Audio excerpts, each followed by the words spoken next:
Bonjour tout le monde, bienvenue dans une nouvelle vidéo. C'est fou comment il fait soleil chez nous. En décembre, il y a du gros soleil. Puis dans le bureau, c'est comme rendu impossible de me voir parce qu'à chaque fois que je mets un livre devant moi, l'éclairage change et tout. Donc j'ai décidé de venir ici parce que ici au moins c'est possible que vous puissiez me voir et voir les livres tout simplement. Donc je vous la présente, bienvenue dans ma chambre. Donc c'est une exception. Je vais continuer à faire des vidéos dans le bureau, mais là, vu l'éclairage de n'importe quoi, eh bien, je suis venue ici. Si vous ne l'avez pas déjà remarqué, je suis en pyjama parce que je trouve que le nouvel an, c'est parfait pour être en pyjama, puis c'est tellement confortable. Fait que pour ceux qui aiment porter comme moi les pyjamas, ben là, aujourd'hui, je m'habille comme ça pour en faire la promotion parce que c'est juste merveilleux les pyjamas, puis j'aimerais ça passer toute la journée dans cet habillement-là. C'est trop parfait. Alors aujourd'hui, ce que j'avais prévu pour la dernière vidéo de l'année, c'était de vous présenter 10 livres qui m'ont beaucoup marqué pendant l'année 2014 et puis ensuite vous parler un petit peu, question de bien finir le vidéo, mais aussi l'année. Donc voilà, de bien conclure le tout comme il se doit. Alors les 10 livres que j'ai à vous montrer en premier, je les ai pas mis en forme top 10, donc en ordre d'importance parce que je suis un peu contre l'idée. Chaque livre, on les aime pour des raisons différentes. Et puis, c'est pas nécessairement un est meilleur que l'autre tout le temps. Des façons ex aequo. Donc, j'ai décidé à la place de les classer selon l'ordre chronologique, selon lesquels je les ai lus. Donc, voilà, on va commencer. Le premier, je l'ai lu en mars dernier, donc ça fait très très longtemps. C'était une lecture scolaire sur des auteurs sud-américains. Oui, c'est ça. Alors, lui, ici, c'est Gite de Julio Cortázar. Celui-ci est un auteur sud-américain, je me souviens plus de quel pays, je pense que c'est l'Argentine. Et donc, il a écrit la version originale en espagnol. Moi, je l'ai en version traduite. Et Gite, je l'ai tellement beaucoup aimé. À cause de la présence de la bestialité des animaux dans les nouvelles. Alors, c'est sous forme de recueil de nouvelles. Dans chacune d'elles, il y a la présence d'animaux, soit symboliques ou soit réels. Et puis, ceux-ci, avec la présence des humains, des personnages humains, illustrent une belle opposition entre le dieu Apollon, dieu de l'ordre et de la logique, et le dieu Dionysos, dieu du désordre, de la débauche, du vin, de tout ce que vous voudrez.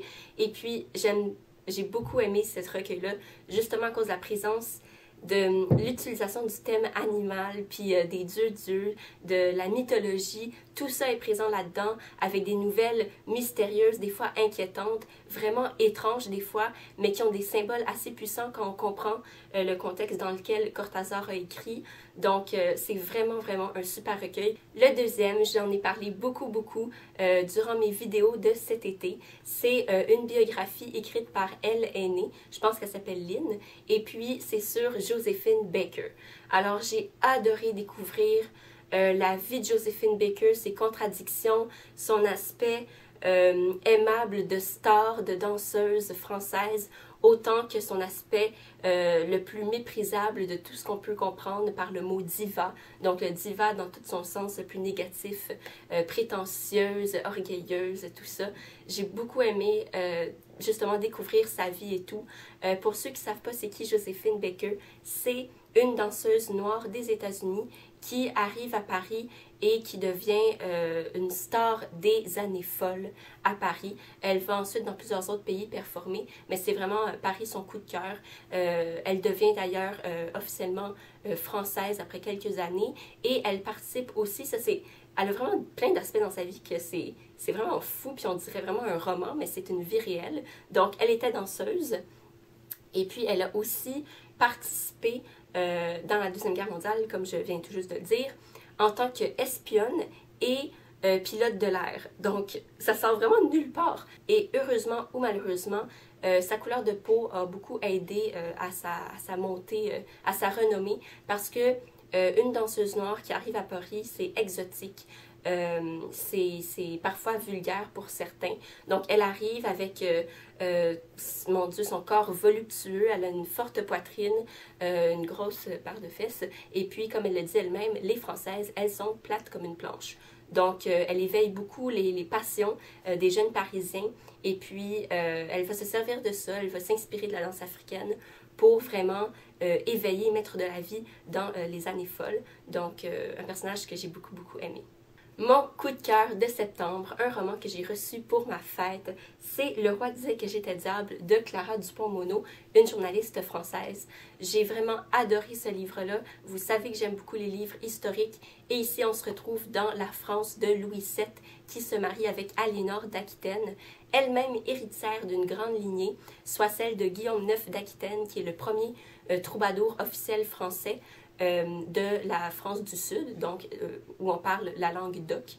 Et puis, j'ai adoré découvrir ce monde-là. J'ai adoré comment les invasions, la romanisation, si ça se dit, de la vie de Aliénor qu'en a fait Clara Dupont-Moreau, parce qu'il y a des trous, justement, dans la vie de Aliénor et Louis VII.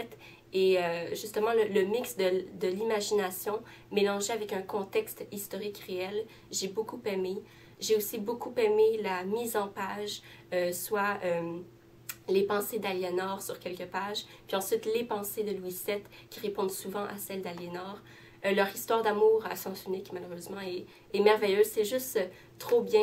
Ça a été un super livre historique, super poignant, parce qu'on reste très proche des sentiments, des émotions et des pensées de ces deux personnages-là, Aliénor et Louis VII. Vraiment, là, pour ceux qui recherchent un nouveau livre historique, en tout cas, c'est trop, trop bon.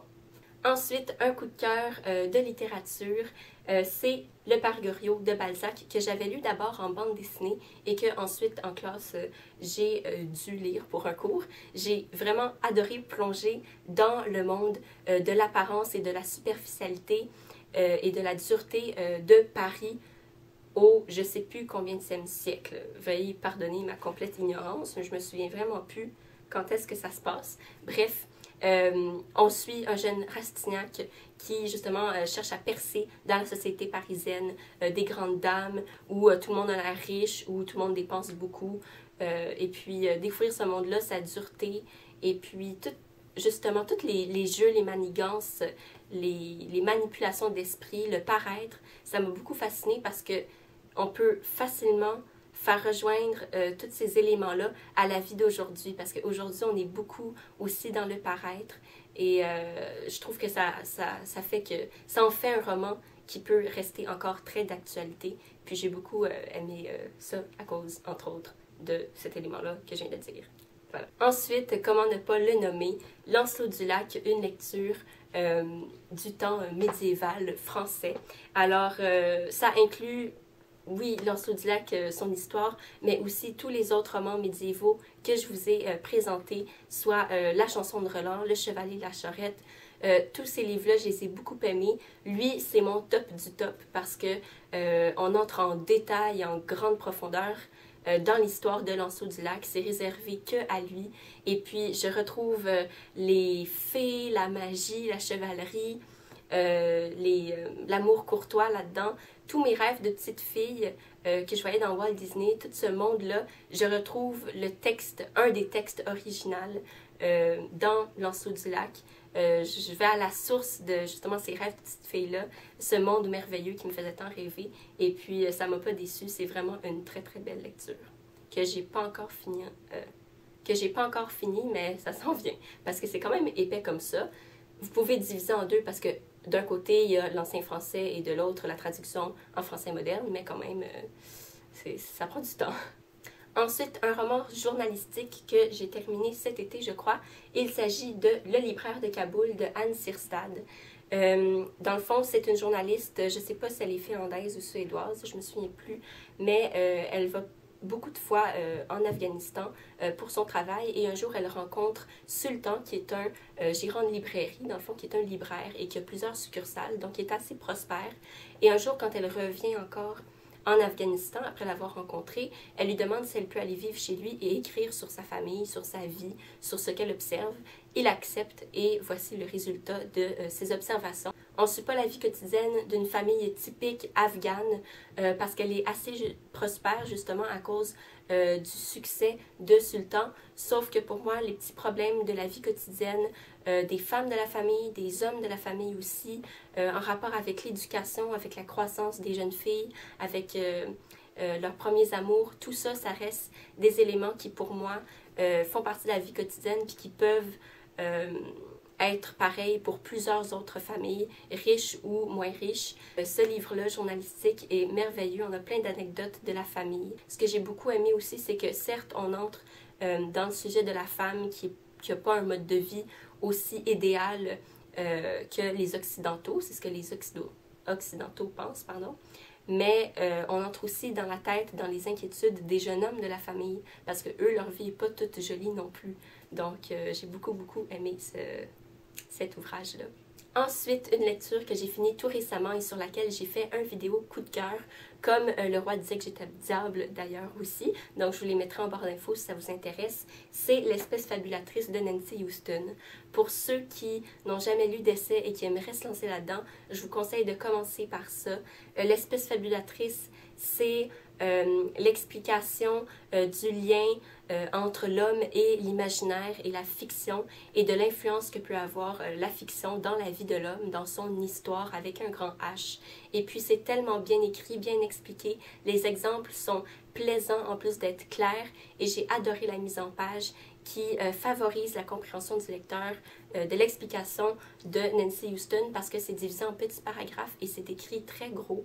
Donc, c'est super aisé à lire, ça rend la chose plus espacée, plus, comment on dit ça, là, aérée, voilà, aérée. Et puis, le sujet est juste tout à fait intéressant parce que la fiction et l'homme, ça peut rejoindre tout le monde de tous les pays. Et justement, il y a des exemples internationaux, autant avec la France que la Chine, que la Corée, que l'Afghanistan, que les États-Unis, etc. Donc, c'est vraiment un essai qui peut rejoindre tout le monde, auquel on peut se rattacher et qui fait prendre des prises de conscience, mais oh mon Dieu, fabuleuse, comme le dit dans le titre. Alors voilà, je vous le conseille, évidemment aussi. Une pièce de théâtre que j'ai relue pour la deuxième fois à cause de l'école, je dirais plus grâce à l'école, et il s'agit de Incendie de Moajdi Mouawad. Ce fut une pièce de théâtre poignante. J'ai adoré l'utilisation des didascalies, l'utilisation de l'humour qui, en même temps, allège un événement horrible qui est en train de se passer, puis en même temps révèle son horribilité. Je sais que ça se dit pas, mais révèle l'horreur de la situation. Ça fait juste accentuer le drame de la situation, la scène percutante. Et puis j'ai adoré beaucoup l'intrigue qu'il y a là-dedans. C'est une intrigue qu'on peut facilement retrouver dans un roman, mais qui se développe dans ça d'épais, ce qui est pas beaucoup de pages. Et puis voilà, ça traite de l'identité, de la famille, des origines. Ça reprend aussi le mythe d'Oedipe, donc ça vous donne déjà une idée de qu'est-ce qui peut se passer dans la pièce. Ça reprend ce mythe-là assez beaucoup. Et puis, bref, je l'ai adoré, c'est une de mes pièces favorites, sinon la meilleure pièce que j'ai jamais lue ou celle que je préfère. Donc voilà, si ça vous tente de lire un auteur québécois, montréalais, libanais, français, eh bien le voici. Finalement, l'avant-dernière lecture, et là on entre dans le monde plus de la young adulte. Il s'agit ici de Nos étoiles contraires de John Green, un roman qui a été lu par beaucoup de gens, beaucoup de jeunes, qui a été apprécié par énormément de personnes. Et pour cette fois-ci, je suis en accord et je suis en accord avec la vague et en fait j'ai beaucoup aimé aussi ce livre-là. Ça m'arrive pas souvent d'aimer ce que tout le monde aime, mais là ça m'arrive et j'en suis très ravie. Nos étoiles contraires méritent l'amour qu'on lui porte. J'ai beaucoup aimé la présence de l'humour dans le roman qui allège un peu le sujet assez lourd de la maladie, du cancer, de la mort. Et puis ça l'allège tellement que même ce sujet-là du cancer, de la mort et tout, me semble pas particulièrement dramatique dans le livre, c'est pas particulièrement lourd.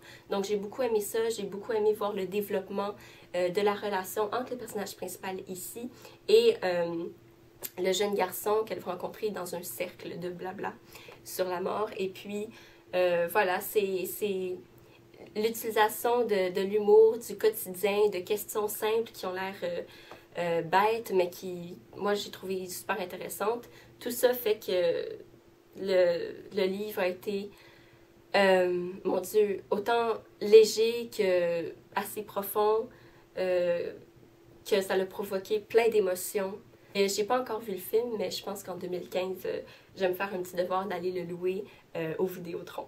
Et le tout dernier, le livre que je viens de terminer, sur lequel j'ai fait une vidéo coup de cœur, il s'agit de Fangirl de Rainbow Rowell. J'ai adoré la description d'une vie quotidienne qui, pour le personnage principal ici, Kat, une auteure de fanfiction, est tout sauf banale, simple et sécurisante. Pour elle, la vie quotidienne qui va devenir la vie à l'université, parce qu'elle entre à l'université, va devenir un vrai chaos, quelque chose d'inquiétant, un défi pour elle à pas relever parce qu'elle aimerait juste retourner chez elle. Et puis, justement, de voir une vie quotidienne, quelque chose qui pourrait être plate et banal à lire, être transformé en quelque chose de magique, en une aventure, pour moi, ça fait de ce livre-là une petite perle. J'ai vraiment aimé ça de Rainbow Rowell, qu'elle soit capable de transformer le simple en quelque chose de romanesque, vraiment. Et les personnages, je les ai adorés parce qu'ils sont tellement bien développés dans la nuance, dans la profondeur, dans la variété. J'ai vraiment beaucoup adoré aussi les personnages. Donc, c'est une belle réussite pour moi. Puis, je suis contente de m'être lancée dans la young adulte parce que ça m'a permis de découvrir ce livre-là. Alors, c'était tout pour la présentation de ces 10 livres-là que j'ai beaucoup aimés. Puis maintenant, ça me tentait de vous parler un petit peu de ce qu'aura été l'année 2014 pour moi en rapport avec les livres aussi, puis BookTube, puis vous et tout ça. Fait que premièrement, en découvrant les BookTubers, parce que je savais pas du tout que ça existait avant, mais vraiment, là, je peux paraître innocente, mais je savais pas. Eh bien, en les découvrant, j'ai aussi découvert j'ai plus redécouvert le monde de la littérature jeunesse et la littérature young adulte que j'ai quitté depuis un bon bout. J'avais peur au début de commencer à en lire parce que je me disais « Ah, c'est plus pour mon âge, ça va être trop bébé, ça sera pas intéressant, puis ça pourra pas me toucher. » Et puis, je suis contente de m'être quand même embarquée parce que, justement, ça m'a fait découvrir des livres comme Fangirl ou Nos étoiles contraires. Et puis, j'ai pu voir comment les auteurs faisaient pour attirer, toucher un lectorat plus jeune, mais comment ça pouvait aussi rejoindre des gens dans la vingtaine comme moi. Et puis, j'ai adoré ça et je suis très contente donc d'avoir découvert les BookTubers. Ils ont une manière de parler de leurs livres qui est super motivante, stimulante et qui donne envie justement de se plonger dans la lecture. Et quand j'ai créé dans le fond ma propre chaîne, j'ai espéré pouvoir faire la même chose pour vous. J'espère encore pouvoir vous inspirer puis vous motiver à lire parce que je trouve que c'est beaucoup dans l'ère de l'actualité, l'idée d'une lecture de l'activité de la lecture qui s'en va petit à petit. Mais je pense que dans la pratique, c'est pas si pire, mais quand même, en faisant des vidéos, ce qui est un peu contradictoire parce que, tu sais, on lit pas, mais en faisant les vidéos, en faisant partie des médias de masse et tout, j'espérais et j'espère encore, comme j'ai déjà dit, vous intéresser et tout ça. Donc voilà pour la première chose. La deuxième, c'est que l'année 2014 aura été pour moi une année très chargée, autant en émotions qu'en école mixée avec la massothérapie, dont je vous en avais déjà un peu parlé. Donc j'étudie dans 2 domaines différents en même temps, fait que c'est assez chargé. Plus le déménagement. Donc, vous l'avez vu, ceux qui me suivent depuis le début, cet été, vous avez vu le décor en arrière changer, des objets apparaître, disparaître, le bordel partout parce que j'ai emménagé cet été dans cette nouvelle maison. Donc, c'est vraiment très chargé. Puis, YouTube, faire des vidéos, c'est entre autres ça qui m'a aidé à garder le sourire puis à continuer à avancer, de recevoir vos commentaires. Ça m'a beaucoup étonnée puis ça m'a toujours mis un sourire sur le visage parce que ça me touchait et puis ça m'étonnait aussi de voir comment vous interagissez dans le fond en bas des vidéos avec moi, comment vous réagissez à tout ça, puis c'est super encourageant et je voulais vous dire dans le fond merci de communiquer autant avec moi, puis j'espère qu'on pourra continuer encore en 2015 à communiquer comme ça, que je vais continuer à pouvoir vous inspirer dans des lectures, évidemment pas à dépenser trop, hein? La bibliothèque existe aussi, alors faut pas tout acheter ce que vous aimez. C'est un bon moyen de lire à la bibliothèque, comme ça vous voyez, si vous l'aimez pas vraiment, mais peut-être vous n'allez pas le mettre dans votre bibliothèque finalement. Fait que ouais, hein, faut pas tout acheter au magasin parce qu'après on n'a plus d'argent. Et puis, dans le fond, pour conclure cette vidéo-là en beauté et pour conclure l'année 2014 en beauté également, et ben je vais vous souhaiter tout simplement de passer un beau nouvel an, une belle nouvelle année. Je vous souhaite que du bonheur et puis de belles lectures aussi évidemment. Et puis j'ai très hâte qu'on se revoie en 2015 pour poursuivre. J'aime pas dire cette aventure-là, je trouve pas que c'est une aventure, mais en quelque sorte oui. Donc pour poursuivre le partage de l'amour de la lecture et du monde littéraire et de l'écriture aussi, pour partager tout ça. Donc voilà, et puis d'ici 2015, eh bien je vous souhaite de passer une super belle journée. Bye bye!